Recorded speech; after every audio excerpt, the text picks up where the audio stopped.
everyone, it's Sharana from Pay Your Weight, and today we're going to be reviewing Insecure Season 4, Episode 9, Low-Key Trying. Tonight's episode is directed by the multi-talented, gorgeous Kerry Washington, directed tonight's episode. And I have to say, I was pleasantly surprised to see this opening with Lawrence and Issa, okay?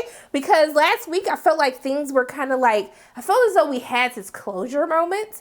And, like, we were okay to move on in life, like, no matter how their paths, if they cross, if they don't cross. Like, we were okay with how Lawrence and Issa left it in last week's episode. But Issa told us, she said, I'm not finna let this go, okay? All right? I done got my consistent D back. The D that knows you, okay? There's a difference in having some D and, like, the D that knows you, knows everything about you, what you like, what you don't like.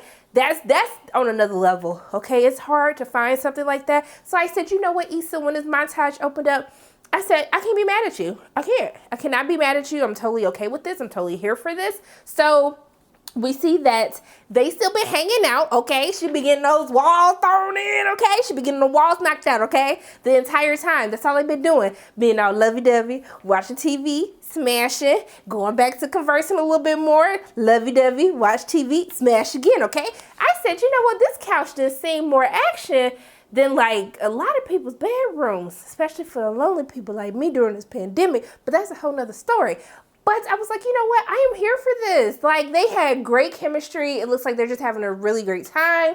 Kind of like almost they picked up from where they left off, like not in the negative space. But it was just really refreshing to see Lawrence and Issa happy. I don't know if we necessarily got to see that as much in season 1, how everything kind of happened, how everything fell into place.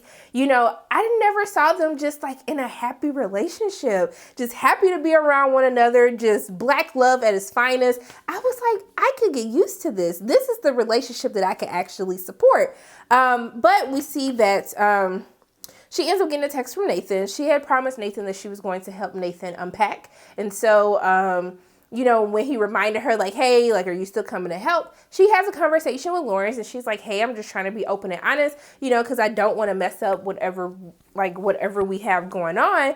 And then she was like, you know, so do you have a problem with that? And I thought he was cute, like, oh, so the D got you, like, all like this. They were kind of going back and forth at the beginning of the episode, but I like that they're having these open and honest conversations, like in safe places, and this gets them talking about like their relationship or necessarily what are they doing. And she kind of asks him that question, like, what are we? And then he, of course, has to deflect and say, well, what do you want us to be? Sir, what do you want? Why you always gotta ask what do you want? Okay?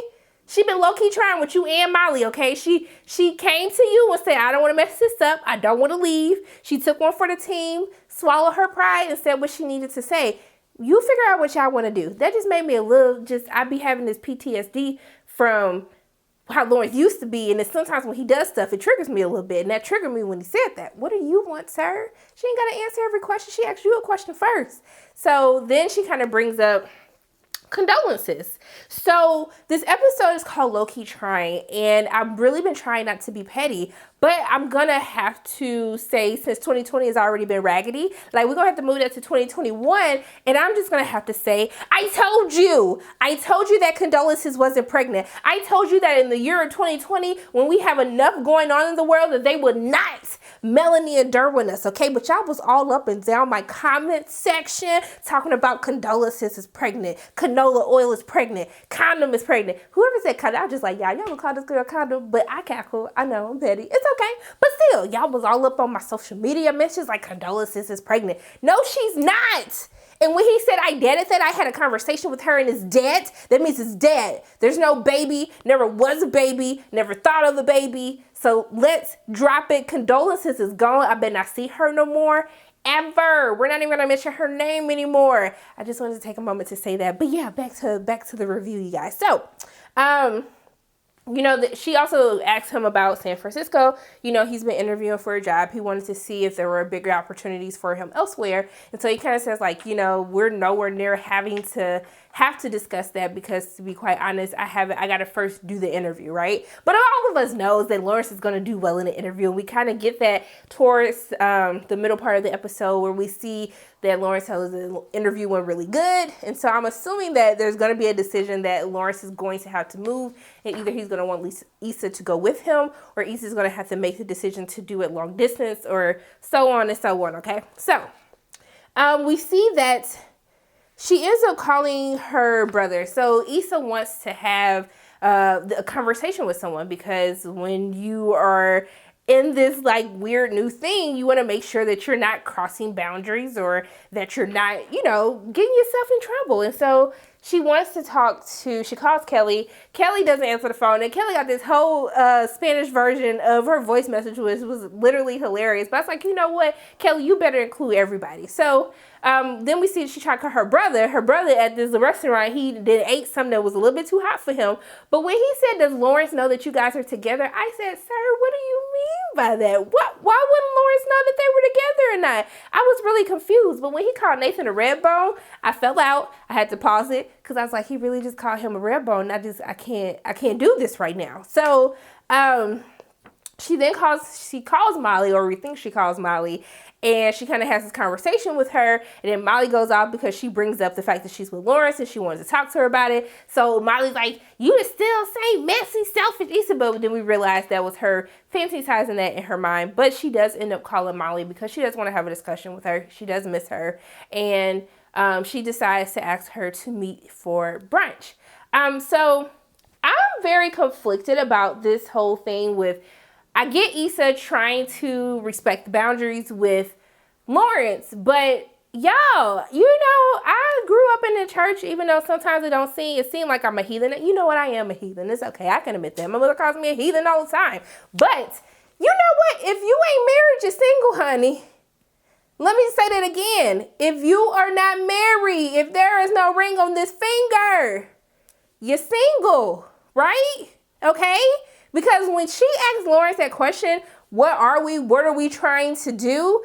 And it wasn't like you're mine, not like you're mine, like he owned you, but I want to be with you. I want us to be in a relationship. If he wasn't trying to do all of that, then this whole moral dilemma that you have of helping out Nathan, you can go help Nathan and be completely platonic. That's not being disrespectful to Lawrence. You are being an adult. You told him, hey, this is what it is. We used to date, but we're not smashing. We're not doing none of that. We're literally just cool. I'm letting you know I'm going to help him move. But I'm just like, for you to be really going through this internal struggle and stuff like that over somebody that ain't your man, he not your man. He ain't your husband. So you ain't got no man. You're single. So I was just really confused by that. Like, I don't know if that was just me. Let me know in the comment section below if you guys felt the same way. But, I mean, I can see how someone will feel that that's awkward. But I just felt like, well, if you're not trying to claim me to be in a relationship, like, if you're not trying to ask me to be in a relationship and clearly state I don't want you dating other people, if you're okay with that, then it's nothing to talk about. Hey, I'm like, I'm going to help my friend Nathan move. We smashed before, but we're just friends now. That should be the end of it, period. So we see that Molly finally ends up talking to her therapist. So at the end of episode 7, she calls her therapist because she's really been having a tough time, having a hard time of dealing with situations and really being able to let go of situations. And so you can tell that Molly has learned nothing from this time apart from Issa, which is typical Molly. So she literally believes that, I have done nothing wrong in this situation. Issa betrayed my trust because she did something behind my back that I told her not to do.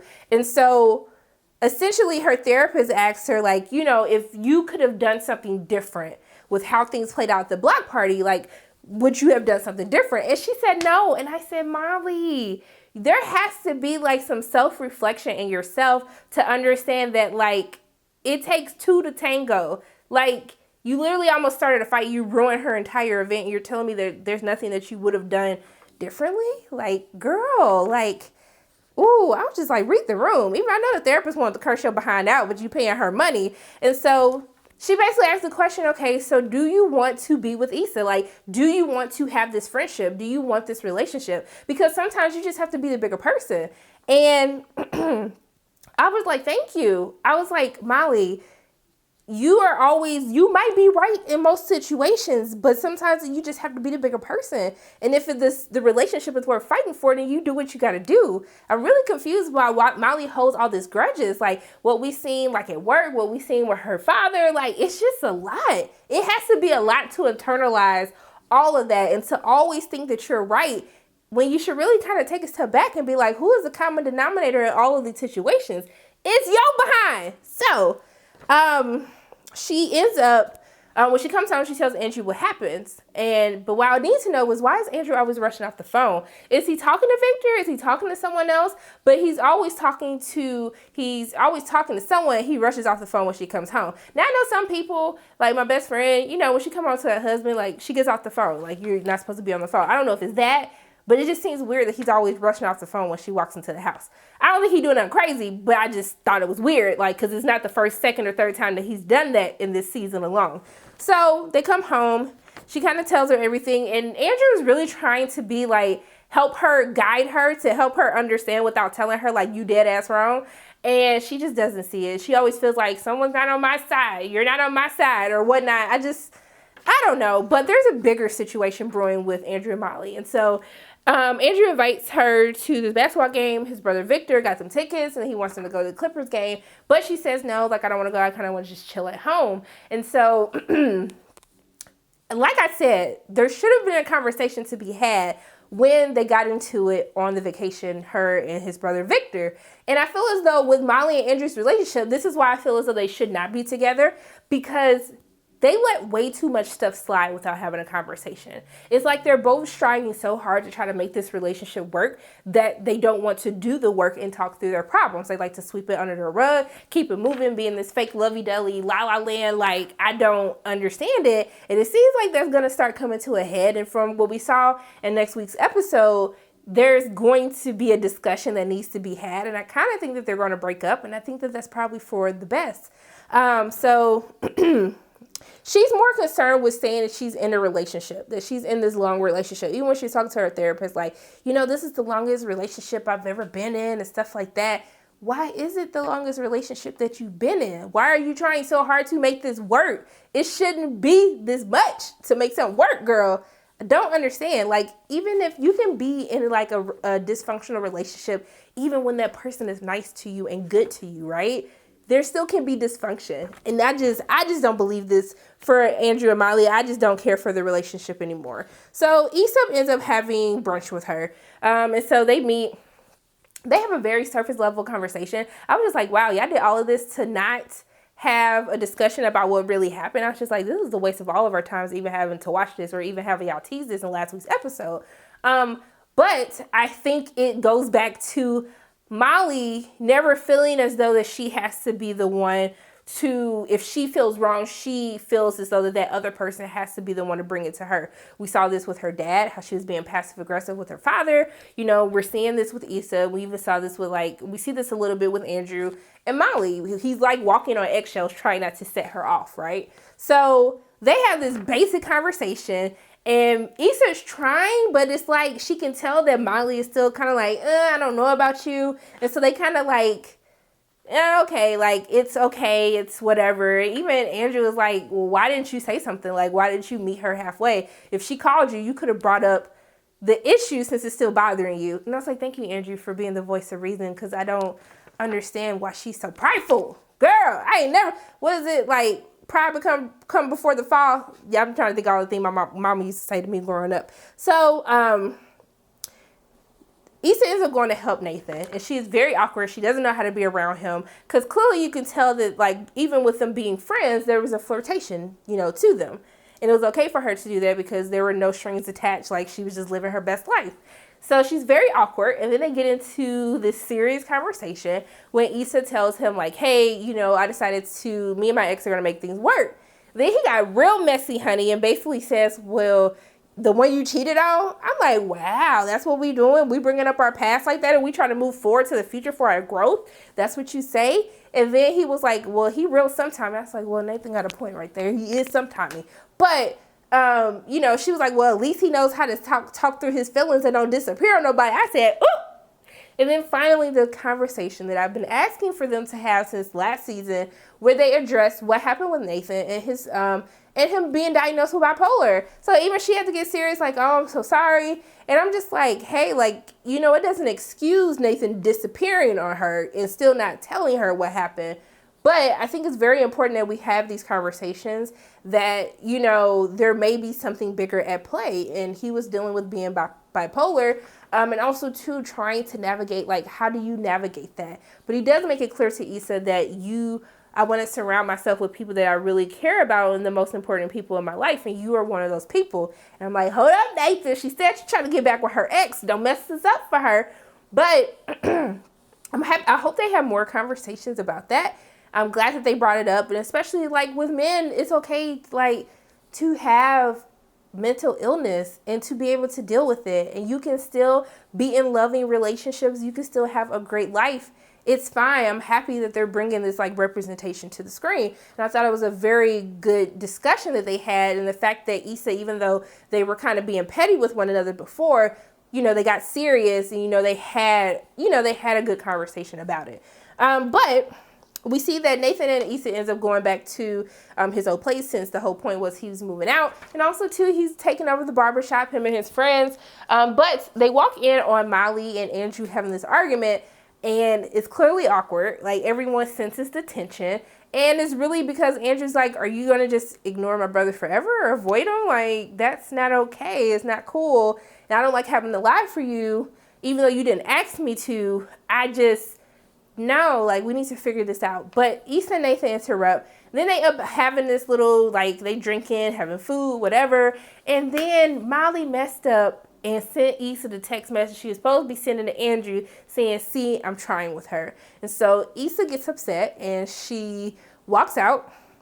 And then they have this blow up where, Molly is like, things have been different for quite some time. Like, we still haven't talked about the block party. She's like, okay, well, what do you want to talk about? Like, I'm trying here, but like, it's not just going to take me trying to make this relationship work. And so then Molly basically says, like, we're different people right now. And maybe, the people we are now, like, it's just, maybe we're not meant to be friends no more. And so Issa was just like, okay. Like, you could tell she was fighting back tears, but she was just like, okay. And then Molly's like, okay. And I'm like, Molly, what do you want from Issa? What do you want from her? She literally called your raggedy behind, even though you were wrong for literally ruining her event. And she didn't even say nothing to your raggedy behind about it. And then you really gonna sit up here and get upset when she says, okay? Like, you pushing, just like your therapist said, you built these walls. Like, ain't nobody finna keep breaking down on these walls for what? You ain't paying nobody to deal with your little raggedy prideful behind.